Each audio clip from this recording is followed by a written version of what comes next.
Well, new at 5 o'clock, a letter demanding change at Newfields. It was posted on Twitter and says it's from 85 Newfields staff and stakeholders. It's in response to a recent job posting for a director at the art museum that called for maintaining the museum's traditional core white art audience.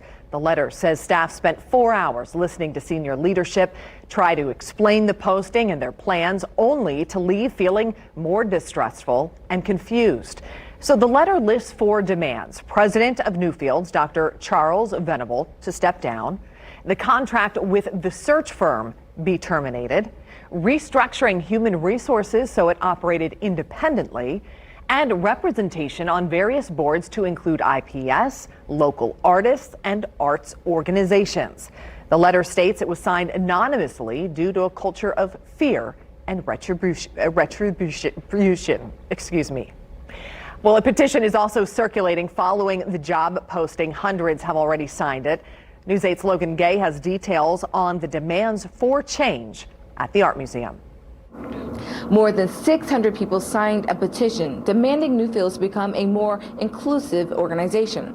Those signatures include musicians, artists, educators, and even attorneys. Two of the names on this list are S. McKee and Kuhn Tran. Both say they were in disbelief when they first saw the wording in this job posting for a director of the Indianapolis Museum of Art, explaining the duty as maintaining the museum's traditional core white art audience. I knew what they were saying without saying it. That is kind of like a message to people like me that, aren't white, saying that I am not welcome there. That's what led her to signing this petition. The petition has several key demands, such as the immediate removal of the director and CEO, Charles Venable, changes to the museum board to represent the makeup of the nearby community.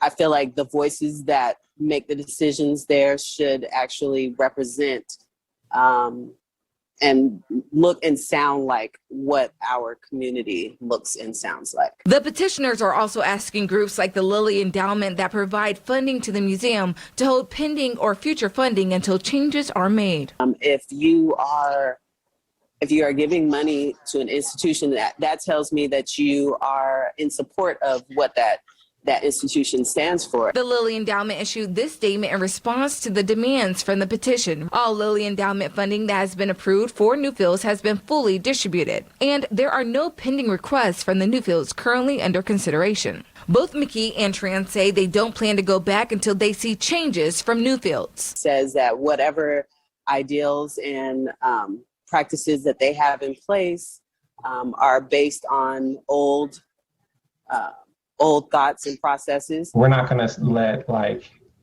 social media apologies with no plan of action. That's not okay. The petitioners want the city of Indianapolis to develop a citywide equity clause.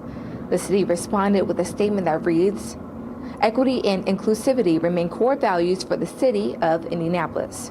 In Indianapolis, I'm Logan Gay, WishTV, WishTV.com, and follow us on Facebook.